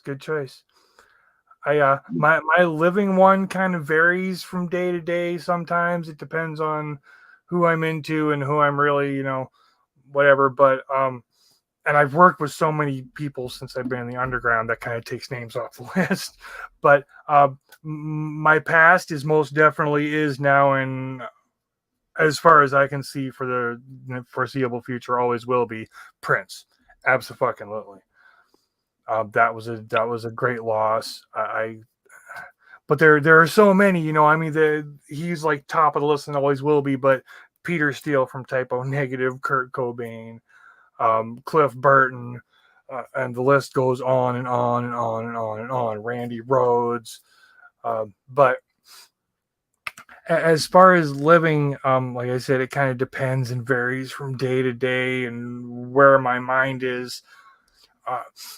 I think right now I'm gonna go with Zakk Wylde because the man is I'm not sure if you're familiar who Zakk Wylde is. He was Ozzy's guitarist. After Randy Rhoads died, he had Jakey Lee for a minute, and then he pulled Zakk when Zakk was just a kid. He was a prodigy. He was one of the best guitarists around. He's the one you'll see in the pictures of Ozzy with the bullseye guitar. Okay. That's Zakk Wylde. Back in the beginning, he was like baby face, long, straight blonde hair, skinny kid. And then he like bulked up and he's like full on Viking biker now. Fuck. But the man has amazing fucking talent. We saw Black Label Society years ago in it was Northern Lights, then it's Upstate Concert Hall in Clifton Park, New York. And Zakk did not. There were a couple of songs where everybody else would, disappear, get a drink, so he would just play by himself. But the man did not stop playing for 2 fucking hours except to change out guitars. That's the only reason he stopped moving and stopped playing for those 2 hours. It was absolutely incredible. And when he sat down for one of those 2 little breaks that everybody else had with an acoustic guitar in his hand, he sat on the edge of the stage and he started playing Mama, I'm Coming Home. Didn't have to sing a word. The whole fucking bar did it for him. Yo, what? It was absolutely amazing. And the man is so talented. He's like Prince, except, picture Prince as a Viking, because he sings and he writes and he plays guitar and he plays piano. And he's just so talented and such an amazing art. I mean, obviously, you have to be more into like the metal scene to even know who he is, but absolutely, mine would hands down be Zakk Wylde and Prince. I don't know if I'd want to put them on a track together. I'm going to come back to, again, it would either be the best thing ever or a complete fucking train wreck. But it was, man, like collectively, you probably would. Collectively, you probably would have a banger on your hands. Oh, just yeah. Like seriously, like crazy guitar playing and beautiful singing and just devastating hip hop lyrics. Like, yo, you could fuck shit up, man. Yes, holy shit. I think you're right. I think it would be absolutely amazing. Unfortunately, we'll never know. But yeah. Yeah, like you had me thinking there, like would me, and MJ go on a track together? Like that would, I think honestly, I think that would be so unique, because I remember an interview saying like MJ said that he never met Eminem and he never had a problem with him. But when after that Just Lose It bit, MJ got his revenge by buying out like all of Eminem's like discography for like a total of 10 years or something. Yeah. So M wasn't making money on any of that stuff. Oh man. Like music industry is crazy. Yeah. That's hilarious, but I don't want any part of the mainstream scene. Fuck all that. Yeah, I know. Starving artist my whole life.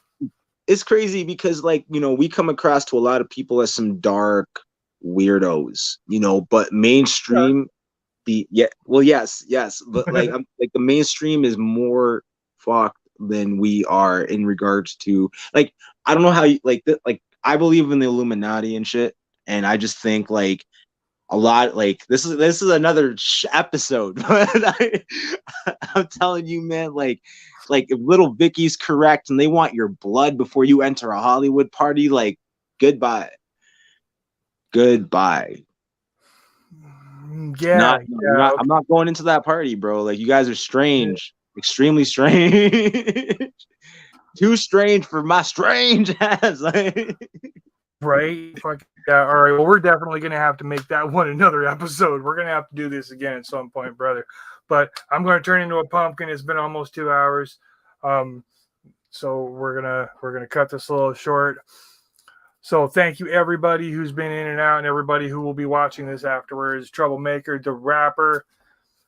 Awesome show. Thank you, brother, again for gracing us with your presence. It was absolutely amazing, and we got to do this shit again this Saturday. As far as I know, I've got assuming nothing goes completely ass up, we all know how life is. Life is what happens when you make any other plans. We should have Casket the Monster in the house. One of the NEK guys. It's gonna be fucking awesome. I've seen him. We actually just saw him a couple weeks ago or a week ago at Maniac Max Memorial Fest show. He was there. It was really good. So should have Casket on this weekend, and after that, I'm not sure. I'll get back to you with a schedule. And again, I'm so sorry, everybody. I'm going to be on more. This guy over here, well, over there. Yeah, all right. I got to point this way. Yep, Troublemaker, the rapper. Yeah. Thank you, Chaotic Neutral, for this opportunity again, and thank y'all, everyone, for tapping in with me. Before I dip and the show's done, just please know I'm currently in the Up Next 2022 nominations for the hip hop awards. So if y'all can maybe tap in with me on Instagram and whatnot, I could forward you the link, and if you could drop me a vote, that'd be fantastic. And yeah, let's just try to take over the Toronto scene, yo. But yeah, I already went and voted. I did that as soon as you sent me that. Thank you so much, man. It's crazy. I've never been nominated as a solo artist before, so it's like it's a cool step. Like, just have my names next to these people that they don't need. I don't know. I don't know if they know I exist or anything, but yeah, it's like it's super. It to me, it blows my mind. I'm like, whoa, I'm not even on the radio. Some of them are, man, but I'm in this category. Shit, okay. They know now because your name is right next to theirs, and they're going, "Who the fuck is this?" I know, for real. He came out of nowhere. What the hell? Do I have to be worried? Yes. If you're on the radio, not so much. You come in the underground, we may have to have words. But yes, so thank you all in advance, and we're just gonna keep pushing forward. Awesome. Support the underground. You know the drill. See, it says it right there. Says it right there. Right there. Right there. Okay, I gotta get my pointer right. It's gonna. This is like Goofy Foot and shit here. Yes, I saw the good guy doll in the background. That is so fucking awesome. See, Chucky rocking Voodoo Trouble. Voodoo Trouble can be found on UGH, hosted by Big Hoodoo. Called Wicked Voodoo Dolls with my boy Frosty.